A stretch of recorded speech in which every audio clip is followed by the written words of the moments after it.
You must be the ones tasked by the Academia with renovating Aru? That's right. Good afternoon. I'm Kaveh, and these two are Termezi and Naisaburi. Hey, I'll hate them! Come and introduce yourself! We've met before. This is Thoth, the Ibis King, and everyone knows these two. Afternoon, gentlemen. I've only ever seen these two in murals! Ah, the paintings in the temple. They show us chatting, playing cards, playing chess. Precisely the activities we most enjoy, funnily enough. No, only you enjoy playing chess. We were just humoring you. I wouldn't go that far. Back to the matter at hand. A preliminary assessment by the Academia indicates that this project requires expertise in various disciplines, including the deciphering of ancient texts, mechanical engineering, the restoration of ancient ruins, and elemental theory. The most capable minds in their respective fields are here before you. If there are no objections, we'd like to begin our work. The artisans who built Aru for Al-Ahmar gave their very lives to create this splendid work. Follow their example by giving your utmost devotion to this project. I didn't know that. We'll do our best, of course, but we certainly won't be sacrificing our lives.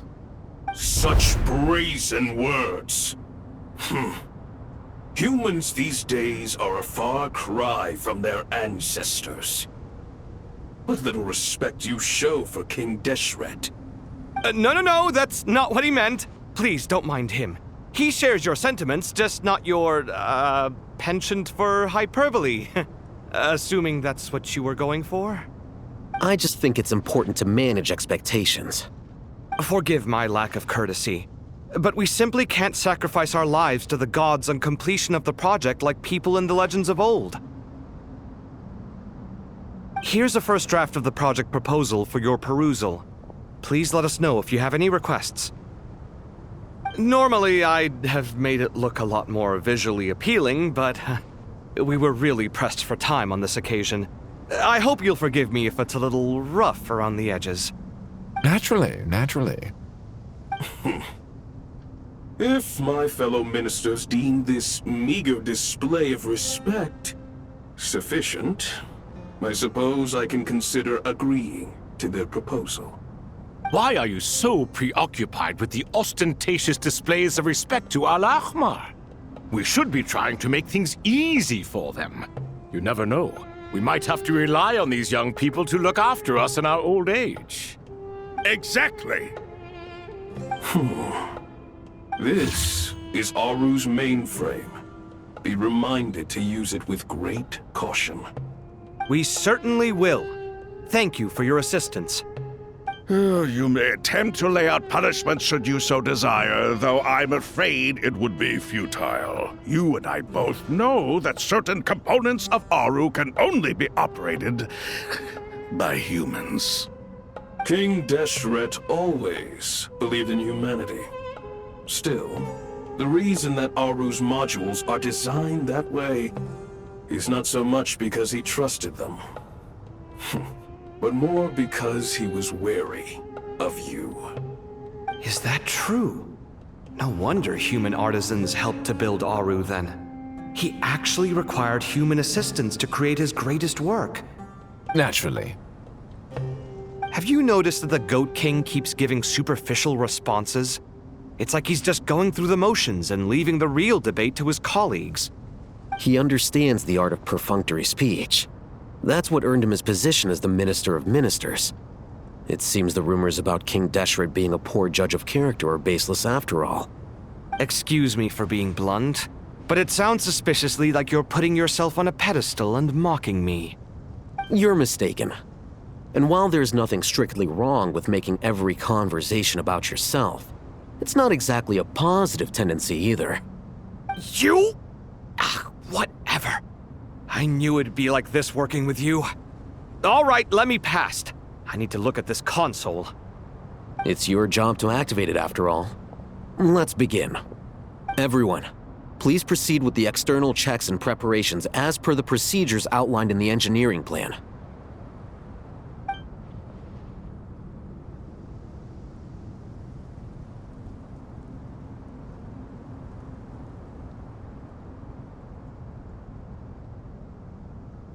Hello there, youngsters. Whoa, the Ibis King came to life. What do you mean, came to life? I've been alive the whole time! You did say we could start our research, right? Are you having second thoughts now? I've reviewed the proposal. The work you're planning to carry out on this grand device is ambitious in its scope. You have ample confidence in your abilities, I take it? I wouldn't say I'm feeling hugely confident, but given how bad things are, I'd rather at least try something than sit around waiting to die. You are the top scholars of your day. I trust you are aware that there are countless links between Aru and the Akasha? Aru and the Akasha? But I thought the Akasha was the Academia's greatest technological accomplishment, created years ago by the Dendro Archon to help her people access knowledge. And you too? Do you not know either? You've read the instruction manual, right?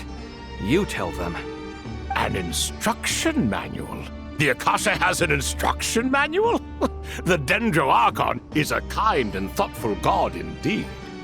It used to sit on a shelf in the corner at the House of Dana. Not the most popular read. If the manual is to be believed, Aru was in fact the original inspiration for the Akasha system. what? But there are so few records about Aru anywhere. And practically none of these scientific expeditions into the desert had anything to do with it. Ah, but this is something you could not possibly have known.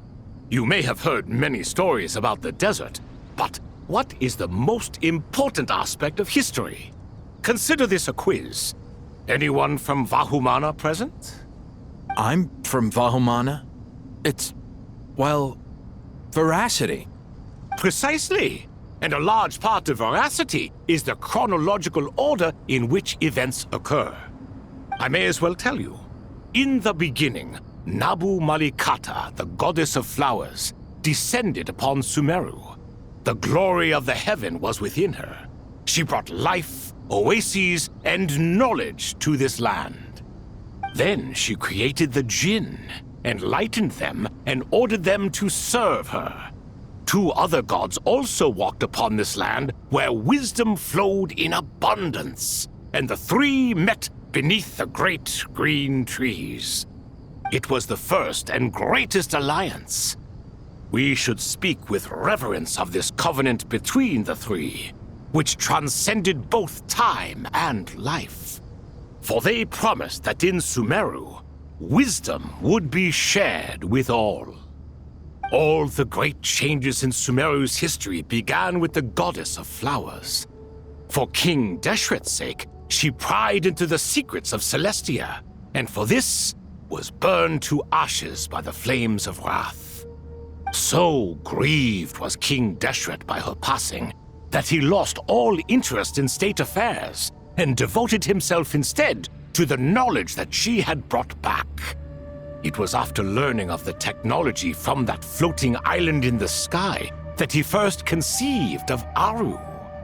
And so, the Akasha was inspired by Aru, while the basis for Aru itself came from Celestia's technology.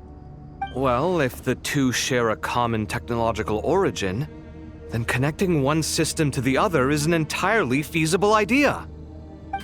Unbelievable. Have you no reverence at all for celestial technology? No, I do, but there's no time for that. The schedule is too tight. Blame it on the deadline.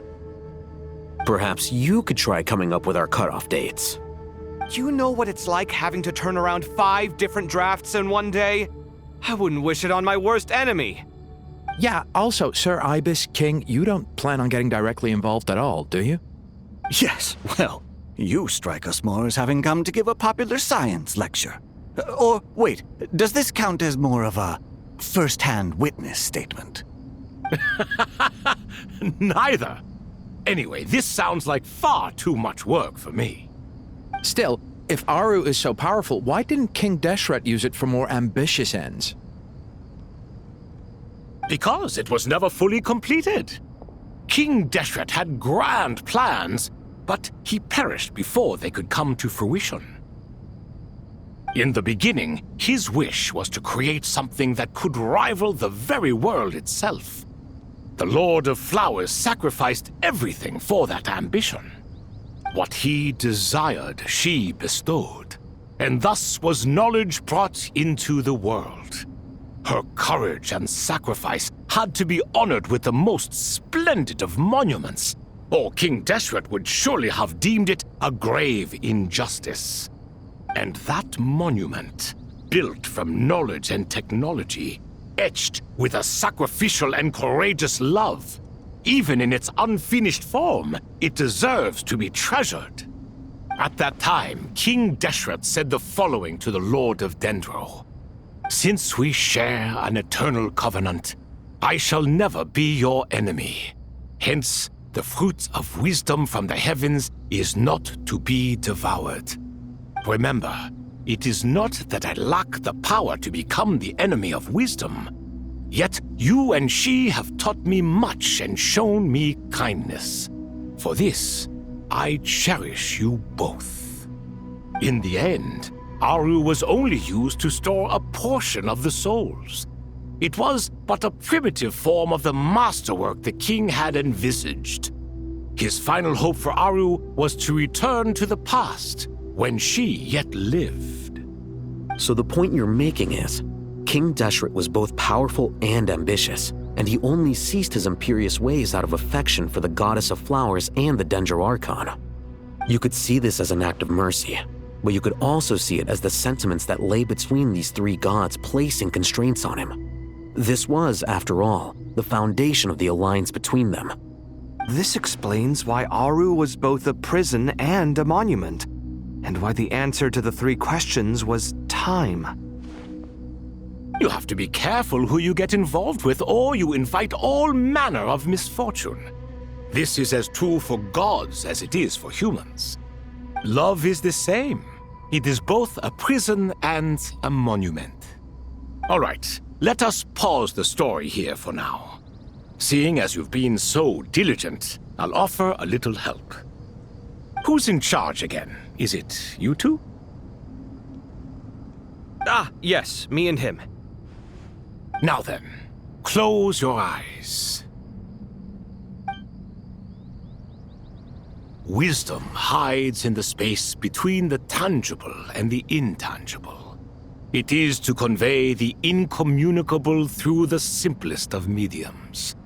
By the power of King Deshret, I shall grant you a glimpse into the unseen secrets that lie at the threshold of existence.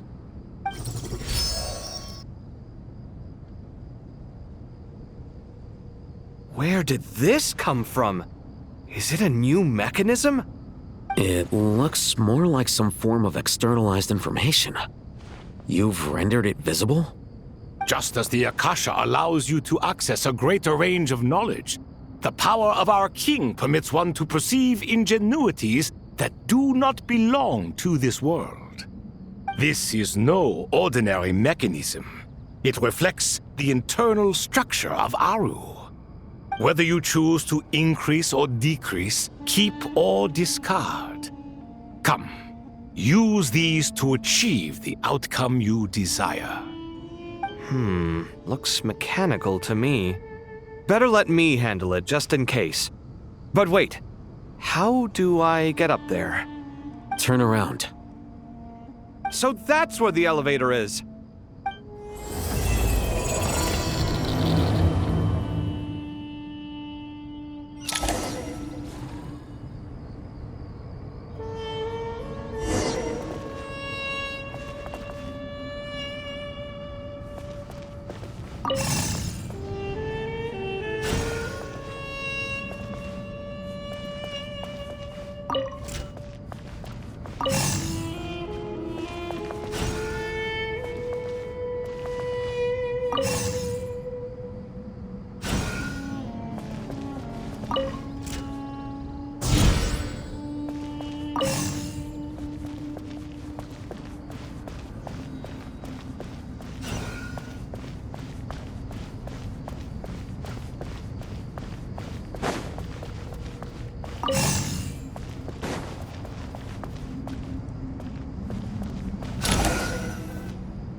Obelisks were used to record important information in the ancient desert civilization. Hey, Al-Haytham, there's some writing here I'll need you to decipher. I've sent it to your screen. Do you see it? Got it. It's a little blurry, but I should manage. Take a look and tell me what it says. Oh, and I'll send any other similar text directly to you from now on. Let's start with this one. It's a variant of an older script. Herein lie verses written for the Yellow Sands. Looks like cultural information from the age of King Deshret. If so, I suggest you delete it. Words thrown together merely for fun. I had no idea Aru kept a record of this. Well, as long as you're certain that this is strictly private information, that's fine. It is unimportant. All right, well, I guess I'll start now.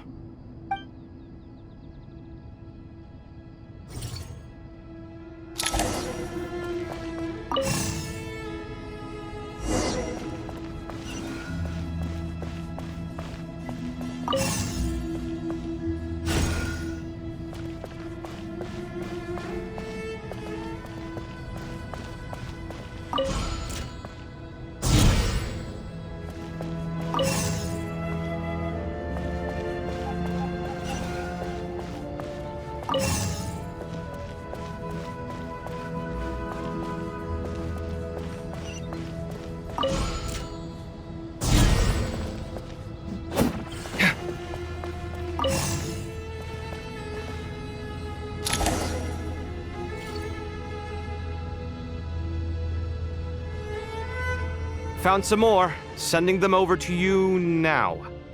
These are all reports about the Gurubad conflict. Can we delete them? I'd say so. Most of this information has already been archived anyway. What if there are details in there that Vahumana missed? What are we supposed to do if they come after us in the future? They'll just have to live with it. If we don't resolve these issues now, there won't even be an academia in the future, let alone a Vahumana Darshan. Yeah, you're right. Okay, done. There's some other similar monuments nearby. I'll check them out.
Another monument.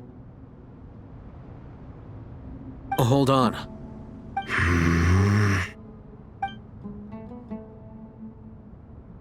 You're still reading it? How long is it? It records the development and governance of the Oasis civilization. Most of it concerns the Jinn, but it also contains records left by the artisans who built Aru. Is it important? Some of it. There was no way for me to read the whole thing in its entirety, so I had to rely on my intuition to pick the parts worth keeping. What about the artisans' records? What do they mention? They're speculations, mostly. For instance, they were wondering how to protect themselves if King Deshret decided to silence them after the construction of Aru was complete. Sounds like pure mythology to me. Surely that kind of thing didn't really happen. The records do emphasize that this was merely their conjecture based on various myths. Still, the artisans did leave details of their plans to survive, including blueprints for their escape route. Even that got recorded? Okay, well, I'll make a copy of this first before I delete it. Is that truly necessary? You won't be needing those. No, the blueprints are important. I want to keep them as a memento.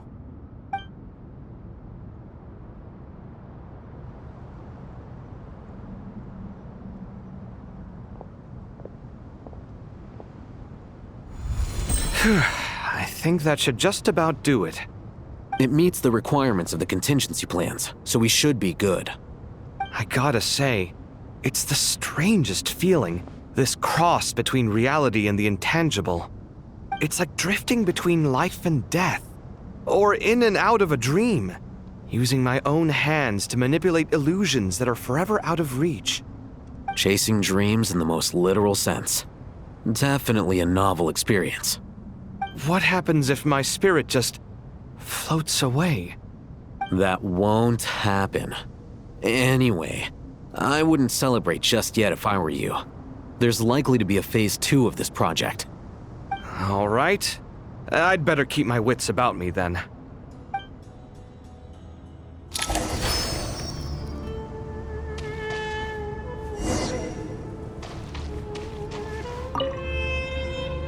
I expected that the outside world no longer respected the ancient gods, but even so, I do find the tone of these youngsters to be dreadfully impolite. It should hardly come as a surprise to you. I remember you saying the same thing last time. I assumed that was just a one-off. I did not realize it was the norm. Don't you think that young lad's matter-of-fact tone sounds familiar? It bears a rather uncanny resemblance to you, Goatee. Surely a sign that he is a man of rare intelligence. Ugh. The rest of them, though, much better. The blonde-haired one, for instance. So sincere. That's the kind of kid I can respect. Oh, really? Well, what about your disciple, Nefer? She's about the furthest from sincerity that a person can get. And now you hit the crux of the issue. Thoth is spouting lies again. He cares nothing for sincerity. He likes Nefer simply because her personality is just like his. Thus, in giving his approval to Nefer, Thoth is simply validating himself. The rest is but smoke and mirrors. You have some nerve saying that. There really is no helping you two. Shut up, chess rookie. What nonsense is this? How dare you tell me to shut up? How can you engage in such banal chitter-chatter at a time like this? Aru has been opened. The glory and splendor of a bygone age is about to sweep over the earth like a flood. And you're here squabbling like petulant children. All three of you are insufferable. King Deshret was merciful, indeed, giving you a chance to be released from prison. I say, you should have been locked up for good. Ah, but Bennu, look on the bright side. Had they not been released, we would not have been awoken. Oh, you've been here this whole time. You should be scolding them along with me. I miss Hermanubis. It's not a real reunion without him here. And now you're avoiding the topic and talking to yourself. Why King Deshret designed your personality like this, I will never understand. Isn't this simply proof that our king supports my free will? Oh, look at those two rust buckets. Suddenly, you two do not seem so bad after all. Here, here. If being stuck together for thousands of years fosters no friendship, I cannot say what would. Naturally.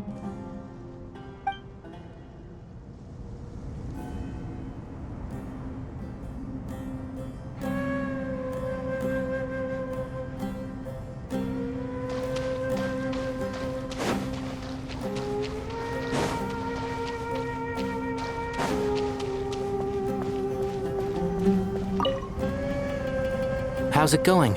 Are things progressing smoothly? Well enough, I suppose. You know how it is. The work itself is only half the problem. The other half is having to work with Al-Haytham. I'm sure the feeling is mutual. Honestly, though, I thought you two had already worked things out. As if. Turns out working closely together is the best way to expose any tensions lurking beneath the surface. Besides, I just think that some people never change. Agreed. Case in point, you didn't make sure I was out of earshot before you started complaining about me. Old habits die hard. Actually, this is for your own good. Maybe if you spend a little more time listening to what other people have to say, you might actually realize that you're the problem. Naivete is another old habit of yours. I had assumed that you both volunteered for this project, like us forest rangers. But now I'm getting the sense that wasn't the case. Definitely not. We were assigned to it by Lesser Lord Kusanali and Nephis. As much as I'd love to be doing normal work for normal clients, these Titan projects are all that's on offer right now. Though I'm sure they wouldn't be roping us in if they had any better options. Just goes to show how short-staffed the academia really is. I'm sure you've prepared yourself mentally, but I still feel the need to advise you to lower your expectations. It might make the process of working together a little less intolerable. I know! Same to you! But if you already understood that, you should also know not to say the quiet part out loud. Why don't you come help me with my forest patrols? Might help you avoid any further disagreements. Good suggestion, but unfortunately, differences of opinion will always exist. Changing the nature of the work won't get rid of them. For once, I actually agree. There is zero chance of us ever resolving our differences. Zero! But even so, the work must be done. Care for some coffee? I'm glad to see you making progress. Don't act so smug! It'd be nice if you made some too! I feel like even I've made some progress today. In the past, I never would have dared to try and mediate a conflict between you two while you're both right there in front of me. Apologizing probably makes it sound like I'm in the wrong, but I'm sorry. I was just kidding. Truth be told, I don't have any work to do at the moment, so I'm just here to kill some time. How's Kale? She's studying with Nicole. I'm not sure how she's getting along, but she seems to be in good spirits at least. I wouldn't worry. Angelic affairs are probably above your pay grade anyway. I know what you mean, but Sino and I are still a little concerned for her. He said he'd go keep Kale company after he's finished training the mercenaries. I'm planning to join them myself shortly. Kale will be okay. Have faith in her. Even we can see how much more confident and outgoing she's become in these past few years. Thanks to you and Sino being there for her and providing guidance every step of the way, she can finally stand on her own 2 feet. On her own 2 feet. Does it feel bittersweet? Watching the younger generation grow up and move on? No, not yet, at least. I was just thinking, I wish there was more I could do for everyone. She'll be fine. Yeah, she will. Just try to relax.